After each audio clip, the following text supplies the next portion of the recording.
Making headlines this hour, President Dr. Muiz ratifies the legislative amendment to push the deadline to establish water and sewage service in every inhabited island to 2027. Parliament passes the legislative amendment to the National Payment System Act, introducing sweeping reforms intended to curtail unauthorized financial transactions and strengthen the oversight responsibilities of the nation's central bank. And Parliament unanimously passes a new law which will impose harsh penalties on unlicensed insurance providers in the country.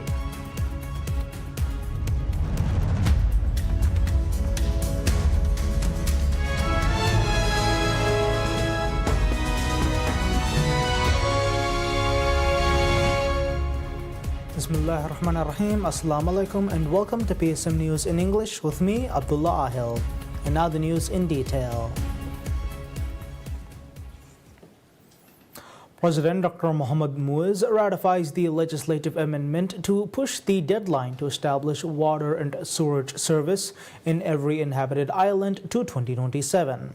The Water and Sewerage Act, in effect from 2020, mandates the government to establish water and sewerage in all inhabited islands within 5 years. Despite a major push to meet the deadline by the incumbent government, some water and sewerage projects are still ongoing, forcing the government to draft the legislative amendment. The amendment to the Water and Sewerage Act, which comes into immediate effect upon ratification by the President, mandates that every inhabited island in the Maldives must have an adequate water and sewage system by 2027. The amendment also specifies standards to be met by laboratories established in the country to provide quality and safety testing services for water supplied to public use, and the requirement for the provision of water analysis services in those laboratories. In addition, the amendment further details the provision to submit a performance report on water and sewerage services at the end of each calendar year, along with service providers mandated to submit an annual report at the end of each calendar year, consisting of a plan for the coming year and a performance report on the service provided in the previous year.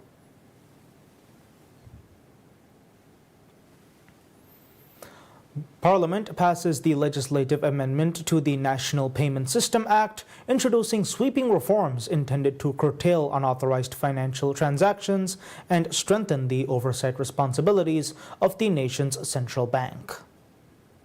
The nominations were submitted in accordance with constitutional procedure and have been referred to the Committee on Independent Institutions for detailed examination. This follows the impending conclusion of 5-year terms for Commission President Mohammad Nasih and members Mohammad Farshat and Fatimat Sharif, all of whom are set to vacate office on the 3rd of September. Under the framework governing independent institutions, the President is required to propose replacements when a member's term expires. In this instance, President Muiz has nominated 6 individuals for 3 available seats on the Civil Service Commission. The candidates will be reviewed sequentially in the order submitted by the President. The nominees are Mohammad Nasih, Dr. Hussein Faiz, Dr. Diba Musa, Baduriya Musa, Dr. Fatimat Muna, and Aminat Kulthum. The Speaker of Parliament has since referred the list to the committee, which is tasked with conducting a comprehensive evaluation of each nominee's credentials and suitability. Upon completion of the review, the proposed appointments must be endorsed by a vote on the Parliament floor before the President may proceed with formal designation. The Civil Service Commission is constituted as a 5-member body, with each member serving a term of 5 years. Its current composition includes President Mohammad Nasih, Vice President Mohammad Mujtaz, and members Mohammad Farshat and Fatimat Sharif and Fatimat Habiba. The incoming appointments will fill the seats vacated by Nasih, Farshat, and Sharif. Maldives Parliament unanimously passes a new law which will impose harsh penalties on unlicensed insurance providers in the country. The bill was proposed by the government to maintain the quality of the insurance sector, streamline the regulatory framework of the insurance sector while protecting the rights of insurance policyholders, enhance the sector, and encourage a competitive environment. The objective of the act is also to ensure that the insurance sector in the Maldives provides insurance services in line with the needs of the public and facilitates and contributes to the economic development of the island nation. The bill states that the country's central bank, Maldives Monetary Authority or MMA, will oversee the administration and enforcement of the Insurance Act, tasked with the regulation and supervision of insurance providers and intermediaries. Once the bill is signed into law, insurance providers would require an insurance license from the MMA to operate in the Maldives or face a fine between $6,485 and $324,254 for violations. The MMA has the power to impose a similar fine along with several other harsh penalties for providing falsified information or aiding and abetting an attempt to gain unfair advantages. The MMA has the power to impose the following penalties for violations: ordering the party to cease a particular activity, setting certain conditions for future business activities, prohibition or limitation of dividends to shareholders, withhold funds for a specific period, order the removal of the chairman of the board of directors or any other member of the board, a fine not exceeding $324,254 and a fine not exceeding $6,485 for each day until the violation is corrected or the required actions are taken.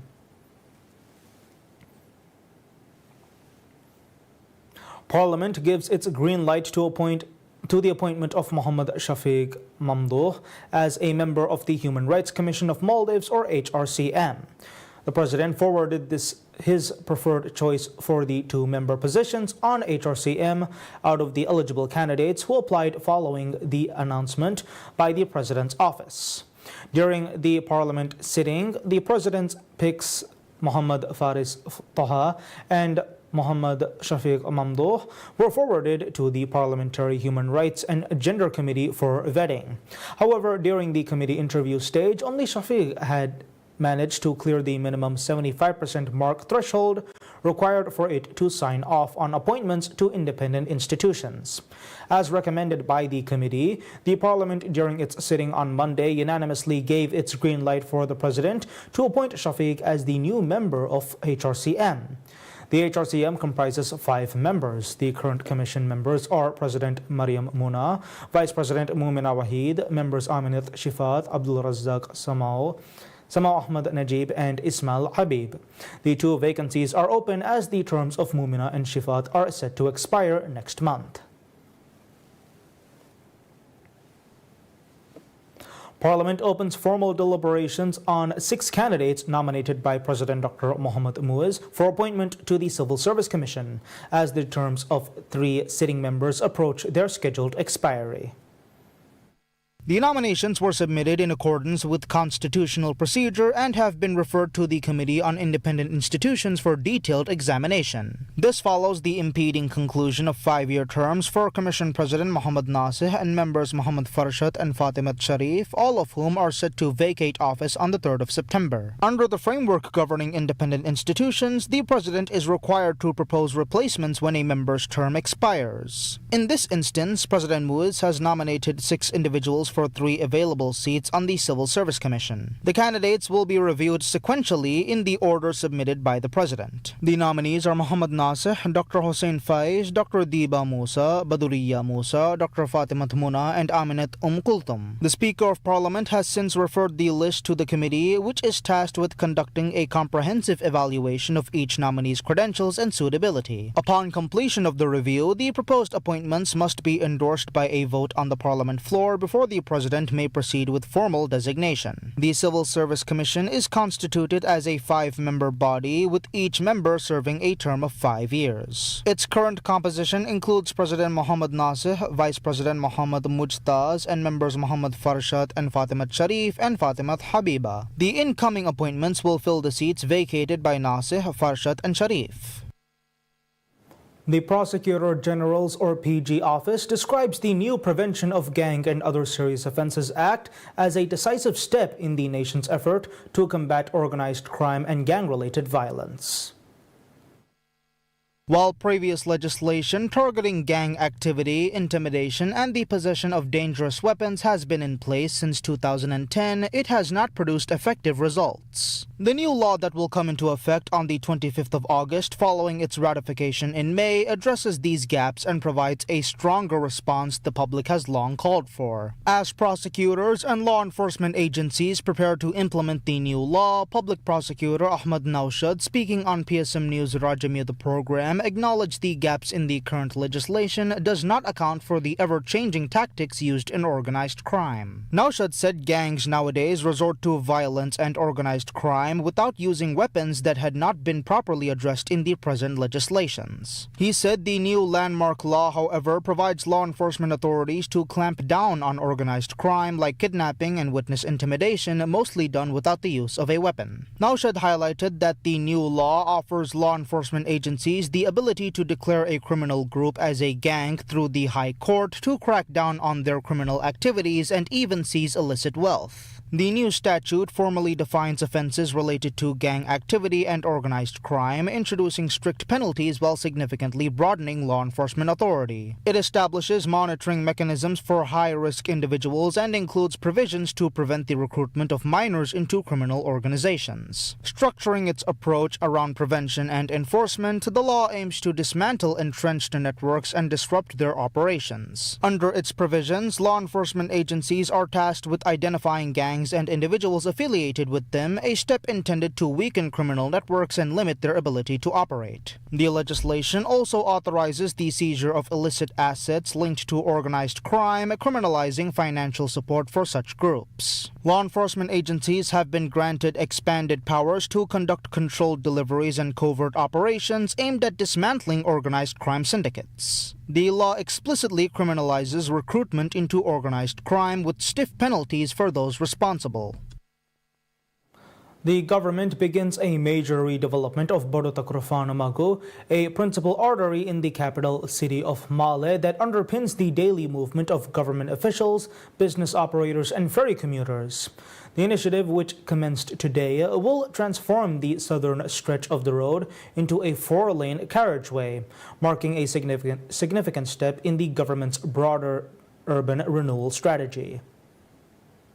The section under construction spans approximately 830 meters, running from the Hulumale ferry terminal to the fish market. This corridor, lined with government offices, banks, private businesses, and key ferry terminals, has long served as one of the capital's most heavily trafficked zones. On the 27th of February, President Dr. Mohamed Muiz announced plans to upgrade the road to contemporary standards. The contract for the project was awarded to the Maldives Transport and Contracting Company, or MTCC, on the 9th of April. Plans call for full asphalting and expansion of 2 lanes in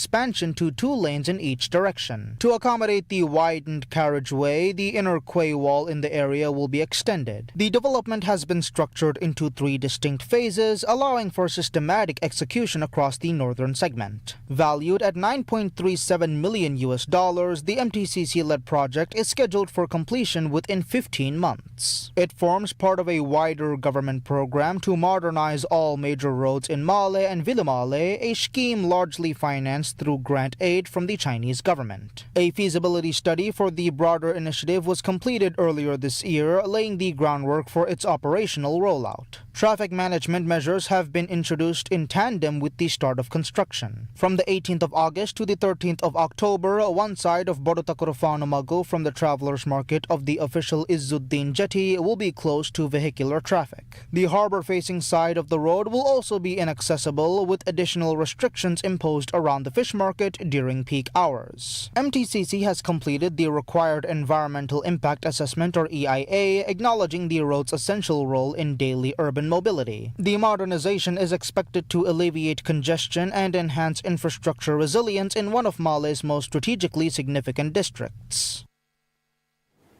The Maldives National Tourism Board, Visit Maldives Corporation or VMC, launches a strategic marketing initiative aimed at strengthening its position within the Indian outbound travel market. The campaign, titled From Tiranga to Turquoise, sets an ambitious target of welcoming 200,000 Indian visitors in 2025, supported by expanded aviation infrastructure and a multi-channel promotional strategy.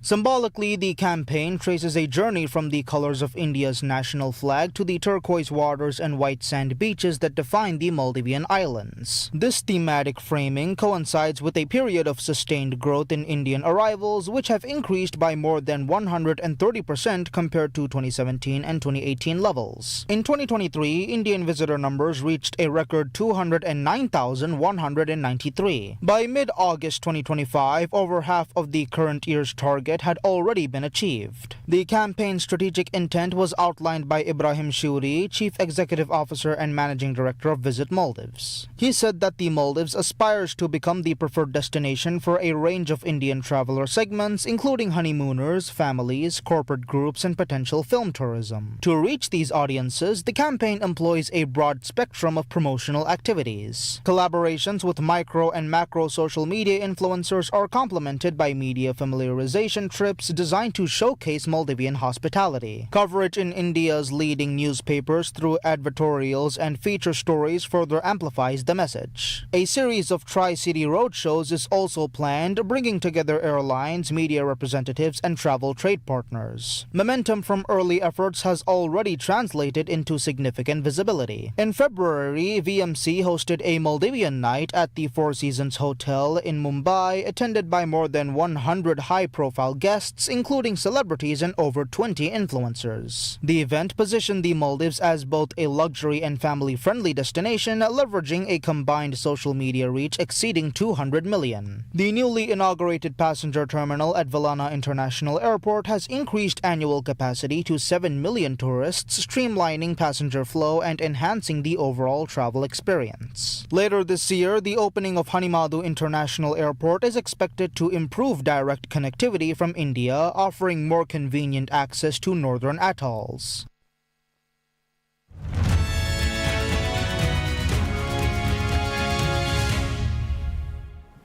An update on international business. Leather manufacturers in India's northern Agra say they were afraid of a meltdown in the export of shoes to the United States after President Donald Trump's new salvo of tariffs on India. Trump last week imposed an additional 25% tariff on Indian goods over New Delhi's continued purchases of Russian oil, bringing total levies on Indian exports to 50% from August, among the highest of any U.S. trading partner. The new duties could take effect by the end of the month. The tariff is a huge shock to the Indian shoe market and a leather shoe manufacturer. Himanshu, a worker at a leather shoe factory, was afraid that the industrialists might move out of the country, rendering many like him unemployed. Goods trade between the United States and India, the world's biggest and fifth largest economies respectively, was worth about $87 billion in the last fiscal year, according to Indian government estimates.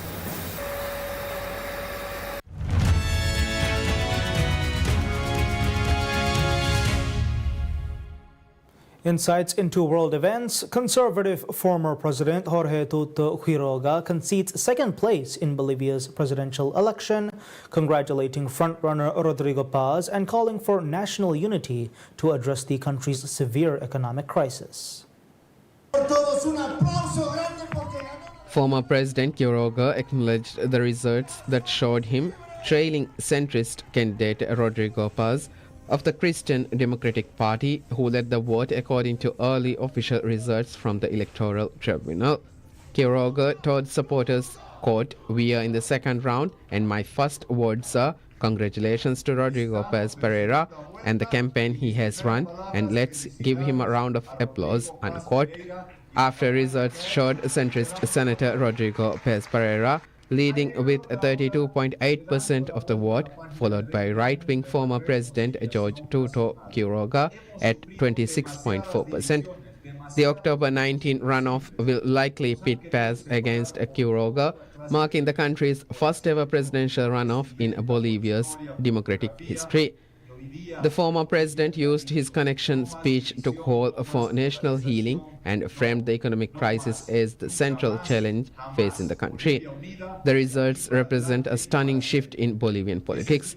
The election marks the end of a socialist era where leftist Evo Morales dominated for nearly 20 years, with Bolivia's ruling Movement for Socialism Party suffering its worst electoral defeat in a generation. The lead for Paz came as a shock to a nation that had been conditioned by weeks of opinion polls to expect that the leading right-wing contenders. Quiroga, as well as businessman Semo Doria Medina, who finished third, announced he would support Paz in the runoff.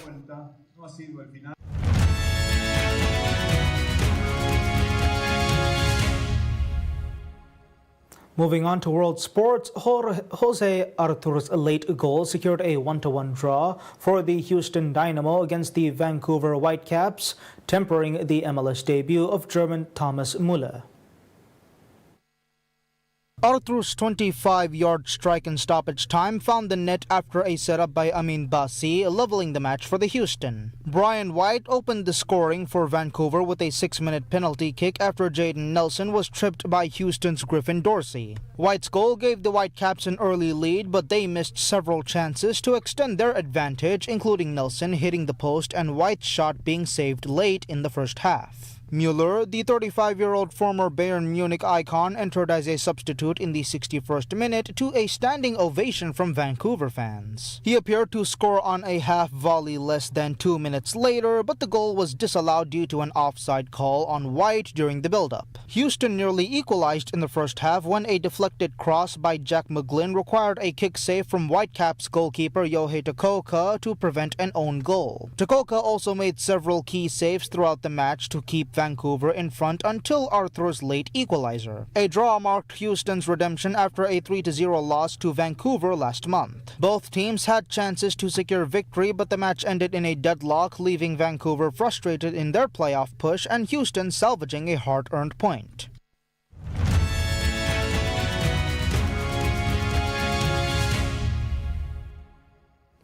Rajan Panikar, an elderly resident of India's Pulampara village in southern Kerala, can now see the whole world through his smartphone, made possible by the Digi Kerala initiative under the aegis of the local self-government department of the state.